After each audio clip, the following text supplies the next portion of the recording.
Welcome back to Business Tonight. Now, Treasury says it spends close to 17 billion rand a year combating the effects of alcohol abuse. They now want the alcohol industry and you, the viewer, to help it come up with a tax plan to fill the shortfall. Treasury has also released a report titled A Review of the Taxation of Alcoholic Beverages, in which interested parties have until June 30th to comment. For a better understanding of the report and what it could mean, we have Osborne Mahanja, the Chief Executive Officer at the Industry Association for Responsible Alcohol Use, and Cecil Morden, Chief Director of Economic Tax Analysis. Cecil, I think this has got to start with you. What has Treasury got up its sleeve? Because I know David Shapiro is incredibly stressed about a new alcohol tax for your whiskey. Especially the single malts, yeah. It's not a new tax. I mean, we have reviewed the alcohol tax over the past 10 years. We published a paper way back in 2002, and the feeling is that a lot have happened during the past 10, 12 years. It's now time to look at developments in the market and see if the current regime is still appropriate. And that's really what we're asking. Osborne, Lindsay in Cape Town, is there any correlation between the amount of tax that there is imposed upon alcohol consumption, people that consume alcohol, and responsible use of alcohol, or is it completely spurious? I mean, if someone wants to drink alcohol, they'll pay an extra 10, 15%, whatever it is. Can you give us any idea of the relationship? Okay, thanks, Lindsay. Firstly, to answer your question, an organization called Industry Association for Responsible Alcohol Use. Its mission is to reduce alcohol-related harm by combating both the misuse and the abuse of alcohol. And as we have seen from the WHO report that was released last week, about 60% of South Africans, they don't take alcohol. About 30 to 40% they do. And then we've got about 10% whom what we call the abuse and misuse alcohol. I believe that we need to deal with that group of people. You're asking the question if tax, there's a correlation with that. There might be people who will be sensitive to the prices as they go up, but what might be at risk? We might increase the illicit trade. We might having people drinking, government losing taxes first from the illicit trade. And also in terms of quality, now we have children not drinking quality product. We've seen what had happened in Kenya. About 80 people died from concoctions. So we need to be careful about that. So we need to balance the need to maximize revenue with the health effect that it might be having to the society. Dev, let's bring you in here. No, I think that's a very valid point. I'm not an expert on alcohol consumption, although I do buy. Sorry, I didn't mean to set you up as such. Although I do buy, I do buy breweries and various companies around the world. Mm-hmm. But I seem to agree with you on that 10%. And if you start to tax it, I'm sure it starts to drive people to concocting spirits in their backyards over after all various things. And I think the other thing is that they do collect a lot of taxes, and that's the point that we come to with Cecil. Exactly. How much tax do you collect, and how much do you stand to lose by actually adjusting this balance?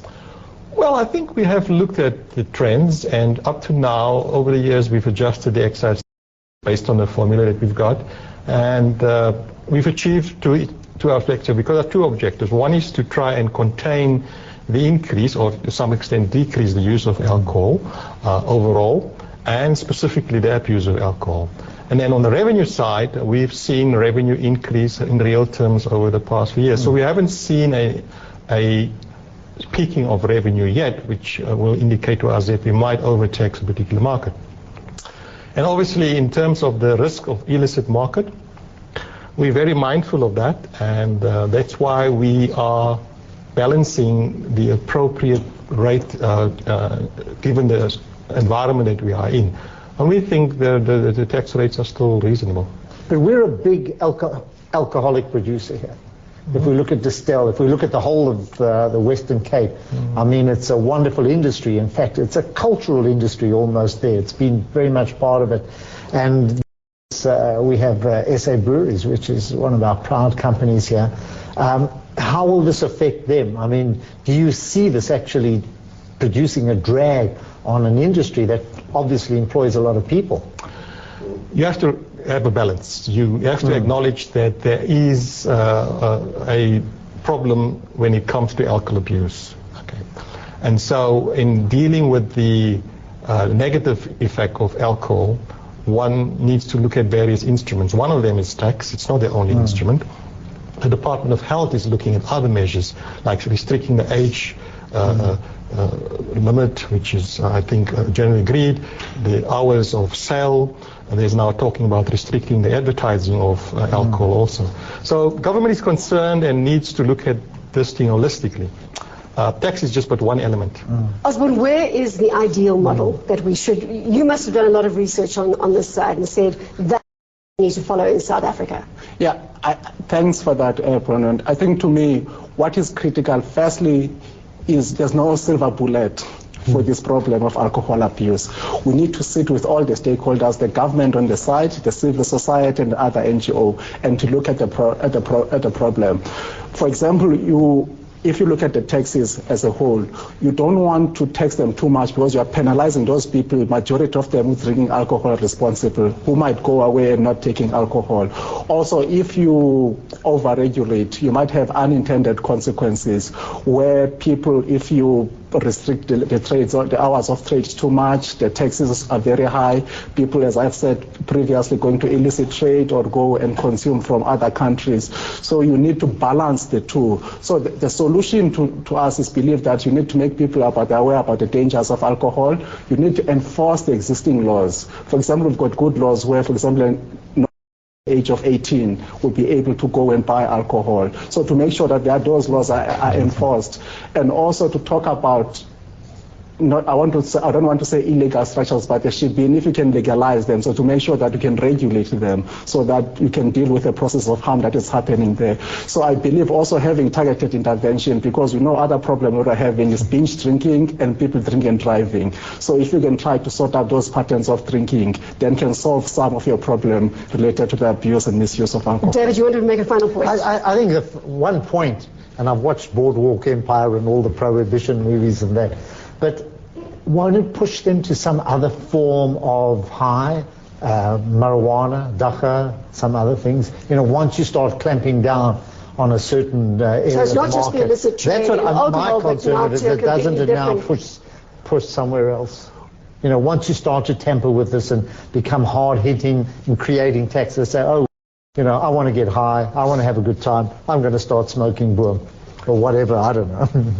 Well, I think you'll have to consider all of the issues. Some of the things that are legal, you need to regulate, okay? And you can regulate it by various means and also tax it. Other things that are illegal, you have to try and enforce the law and just make sure that either people don't use it or, in some cases, legalize it and control the use thereof. Gentlemen, thanks so much for your time. I'm afraid we're out of time, but obviously worthy of more discussion. Thanks to Osborne Mahanja, he's the Chief Executive Officer at the Industry Association for Responsible Alcohol Use, and Cecil Morden, Chief Director of Economic Tax Analysis. Let's get the news quickly from Tanishu Greater.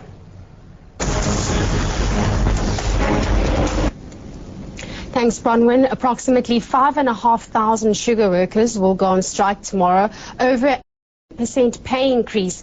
This is the first strike since 1997. Industry players are offering an 8.5% increase. Tongaat Hewlett CEO Peter Stauder says the sugar producer will mitigate the effect of the strike by running its mills longer at the end of the year if needed.